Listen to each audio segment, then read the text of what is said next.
Previously on Once, 9,000 stores, $6 billion empire. A small startup. They laughed. That was their biggest mistake. The year is 2000. Reed sat in a rented car, outside Blockbuster, Dallas. His hands were shaking. He had one shot, one pitch, one lifeline. If this failed, everything was gone. Netflix was bleeding. Money, hope, time, running out. The dot-com crash wiped out half the internet. Investors were pulling out. The future looked dark. He walked in. He made his offer. $50 million. Buy us. Partner with us. Let's build this together. The CEO laughed. Reed walked back. To his car, to the silence. Alone. That rejection? It didn't kill Netflix. But what Reed did next? Almost did. Let's go back. 1997. Reed returned a DVD late. Again. The fine? $40. He stared at the receipt. $40. For being human. He was furious. Not at himself. At a system that punished people for living. Why should anyone pay late fees? That question kept him up at night. And from that question, Netflix was born. No late fees. No due dates. DVDs delivered to your door. In a little red envelope. Customers loved it. They told their friends, their families, their co-workers. Word didn't just spread, it exploded. By 2002, Netflix had its IPO, going public, real money, real investors, real belief. For the first time, they were profitable. Maybe, people whispered, they're onto something. Millions of subscribers, growing every quarter. The red envelopes were everywhere. And streaming, it was coming. Reed could see it, in his mind, in his dreams. A world where waiting was obsolete, where you press play instantly, on anything. He started building toward that world, quietly, carefully, hopeful. 2011. Netflix had 23 million subscribers. The stock was at its highest point in company history. Everything was working. Too well. Maybe too well. Success can make you blind. And then Reed made a decision. One call, two companies. He thought he was a genius. He was wrong. Streaming would stay as Netflix. DVDs by mail. A new company. The name? Qwikster. The name itself felt wrong, but he pushed forward. Customers revolted.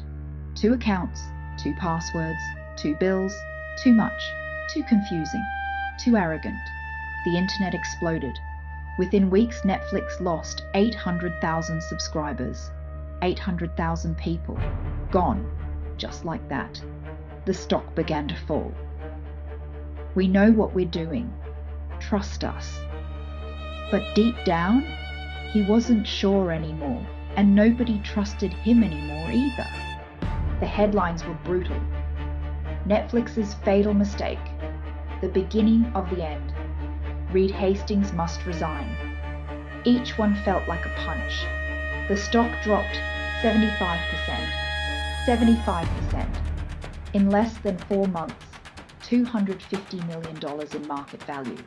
Erased, like it never existed. Investors were selling.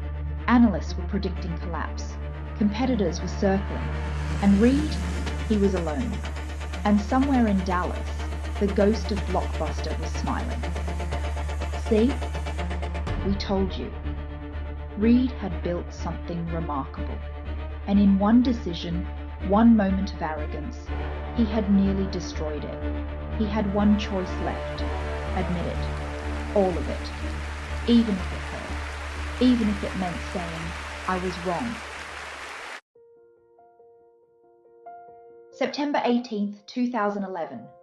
No press conference, no spin, no PR strategy, just a letter. From one man to the world.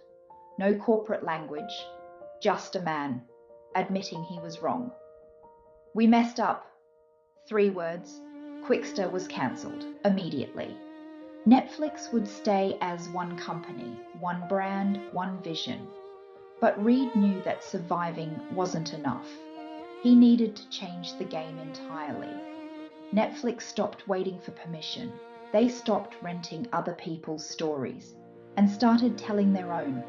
2013, House of Cards, the first original Netflix series. People didn't just watch, they binged entire seasons in one weekend. The world had never seen anything like it. More originals followed. Orange is the New Black, Stranger Things, The Crown.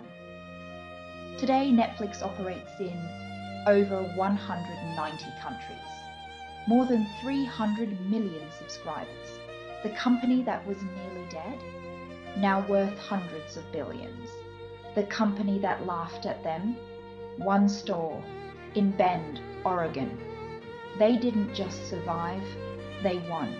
Reed learned something Blockbuster never did. Something simple, something brutal. The product changes, the technology changes, the world changes. You can fight it, or you can flow with it, adapt or die.